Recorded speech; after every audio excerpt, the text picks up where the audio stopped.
நடைபெற்றது. இதில் குறைவான பெயர்களாக இருந்தாலும் அல்லாஹ் தஆலா மிகப்பெரிய ஒரு வெற்றியை கொடுத்தானே என்று சொன்னால், நபி ஸல்லல்லாஹு அலைஹி வஸல்லம் அவர்களுக்கு அல்லாஹ்வுடைய புறத்திலிருந்து உதவி கிடைத்தது. அல்லாஹ் தஆலா திருமறை குர்ஆனில் சொல்றான், வலகத் நஸரக்குமுல்லாஹ் பி பத்ரின் வ அன்தும் அதில்லா ஃபத்தகுல்லாஹ லஅல்லக்கும் தஷ்குரூன். வலகத் நஸரக்குமுல்லாஹ் பி பத்ரின், பத்ர் போர்க்களத்தில் அல்லாஹ் தஆலா உங்களுக்கு உதவி செய்தான். நீங்கள் மிக குறைந்த நபர்களாக இருந்தீர்கள். அல்லாஹ் தஆலா ஏன் இவ்வளவு பெரிய லஅல்லக்கும், நீங்கள் அல்லாஹ்விற்கு நன்றி செலுத்த வேண்டும் என்பதற்காக. ஏனென்று சொன்னால் அல்லாஹ் தஆலா இந்த மார்க்கத்தை நிலைநாட்டுவதற்காக குறைந்த சஹாபாக்கள் அல்லாஹ் மீது நம்பிக்கை வைத்திருந்ததன் காரணமாக அல்லாஹ் மிகப்பெரிய ஒரு வெற்றியை இங்கே கொடுத்தான். வானவர்கள் அல்லாஹ் இறக்கினான். நபிகள் நாயகம் ஸல்லல்லாஹு அலைஹி வஸல்லம் அல்லாஹ்விடத்தில் துஆ செய்தார்கள், அல்லாஹும்ம இன் துஹ்லிக ஹாதிஹில் உஸாபா லன் துஅபத் ஃபில் அர்த். யா அல்லாஹ், இந்த ஒரு சிறிய கூட்டத்தை, இந்த சமுதாயத்தை நீ அழித்து விட்டால் இந்த பூமியில் உன்னை வணங்கக்கூடிய நபர்கள் ஒருவர் கூட இருக்க மாட்டார்கள் யா அல்லாஹ் என்று ரசூலுல்லாஹி ஸல்லல்லாஹு அலைஹி வஸல்லம் போர் நடப்பதற்கு முன்பாக அல்லாஹ்விடத்தில் துஆ செய்து கொண்டிருந்தார்கள். துஆ செய்யும் பொழுது அவருடைய மேலாடை கீழே விழுந்து விடுகிறது. பின்னால் இருந்த அபூபக்கர் சித்திக் ரலியல்லாஹு தஆலா அன்ஹு அந்த ஆடையை நபி ஸல்லல்லாஹு அலைஹி வஸல்லம் மேலே போட்டுவிட்டு சொன்னார்கள், அல்லாஹ் தஆலா உங்களுடைய துஆவை கபூலாக்குவான், உங்களுக்கு வெற்றி தருவான் என்று சொன்னார்கள். அதையே அல்லாஹ் தஆலா திருமறை குர்ஆனில் குறிப்பிடுகிறான், இது தஸ்தகீஸூன ரப்பக்கும் ஃபஸ்தஜாப லக்கும் வ அன்னி முமித்துக்கும் பிஅல்பி மினல் மலாயிகத்தி முர்தஃபீன். நபியே, நீர் அல்லாஹ்விடத்தில் துஆ செய்தீர்கள், யா அல்லாஹ் இந்த சமுதாயத்தை அழித்து விடாதே, எனக்கு உதவி செய்யடா அல்லாஹ் என்ன நீங்கள் துஆ செஞ்சீங்க. அந்த துஆவை நாம் கபூலாக்கி ஆயிரக்கணக்கான வானவர்களை இந்த பூமியில் என்ன செஞ்சோம், இந்த இடத்துல நாம் இறக்கி ஒன்றன் மீன் ஒன்றாக இறக்கி உமக்கு நாம் உதவி செய்தோம் என்று அல்லாஹ் தஆலா குர்ஆனின் மூலமாக குறிப்பிடுகிறார். அப்போ வானவர்கள் இறங்கி இந்த பூமி, இந்த இடம் அல்லாஹ் தஆலா ஜிப்ரீல் அலைஹிஸ்ஸலாம் முதற்கொண்டு இந்த இடத்திற்கு அல்லாஹ் தஆலா இறக்கி வைத்தான். பல ஆயிரக்கணக்கான சஹாபாக்களை பல்லாயிரக்கணக்கான வானவர்களும் இங்கே அல்லாஹ் தஆலா இறக்கினார். அது மட்டுமல்ல, அந்த இறங்கியதை சஹாபாக்கள் பலரும் பார்த்தார்கள்.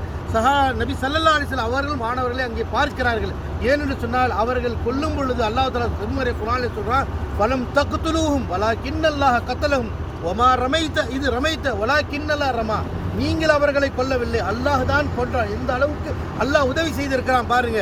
சஹாபாக்கள் எதிரிகளை கொல்லும் பொழுது, போரிடும் பொழுது நீங்கள் அவர்களை கொல்லவில்லை, வலாக்கின்னல்லாஹ கத்தலஹும், அல்லாஹ் தான் அவர்களை கொன்றான். நீங்கள் மண்ணை எறிந்தீர்கள், அவர் மேல் அம்பை எறிந்தீர்கள், இவைகளெல்லாம் அல்லாஹ் தான் அந்த மண்ணை எறிந்தான் என்று அல்லாஹ் தஆலா நேரடியாக உதவி செய்தான் என்று சொன்னால், அன்பிற்குரிய அல்லாஹ்வின் நல்லடியார்களே, நம்முடைய மார்க்க இன்றைக்கு நாம் இஸ்லாத்தை அடைந்திருக்கிறோம் என்று சொன்னால், சஹாபா பெருமக்கள் அந்த பத்ர் போர்க்களத்தில் குறைவாக இருந்தாலும் ஈமானை வலுவோடு நின்றார்கள். அல்லாஹ் சொல்லிவிட்டான், அல்லாஹ்வுடைய தூதர் சொல்லிவிட்டார்கள், நமக்கு மகத்தான வெற்றி கிடைக்கும் என்று இந்த போர்க்களத்தில் கொண்டார். அந்த ரமலானுடைய மாதத்தை தான் 14 சஹாபாக்கள் இங்கே ஷஹீதாக்கப்பட்டார்கள். ரமலானுடைய மாதம் வந்தால் 17 நாம் எல்லாம் என்ன செய்வோம், எல்லாம் சிறப்பாக பயன் பண்ணுவோம். என்ன காரணம், அவர்கள் நினைவு கூறுவதற்காக எவ்வாறு அவருடைய ஈமானோடு இருந்தார்கள், அல்லாஹ்வுடைய உதவி கிடைத்ததோ அதுபோல் நாம் இந்த இடங்களை பார்க்கின்ற பொழுது நம்முடைய ஈமானை உறுதிப்படுத்திக் கொள்ள வேண்டும். எவ்வாறு நபி ஸல்லல்லாஹு அலைஹி வஸல்லம் அல்லாஹ்விற்கு கட்டுப்பட்டு நபி இருந்தார்களோ அதேபோன்று சஹாபாக்கள் எவ்வாறு அல்லாஹ்வுடைய தூதருடைய கட்டளைக்கு கட்டுப்பட்டு இந்த போர்க்களத்தில் நின்று தியாகம் செய்தார்கள். அந்த தியாகத்திற்கு பின்னால் தான் இஸ்லாம் நம்மை வந்து அடைந்திருக்கிறது என்று சொன்னால், நாமும் நம்முடைய மார்க்கத்தை பின்பற்றுவதிலும் உறுதியாக இருக்க வேண்டும்.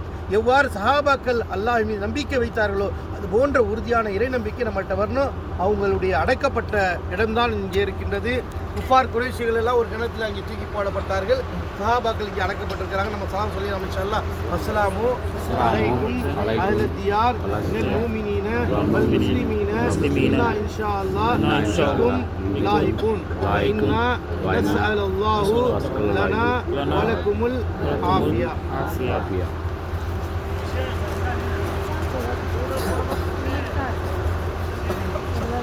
அங்கே வந்து சஹாபாக்களுடைய பேர்ல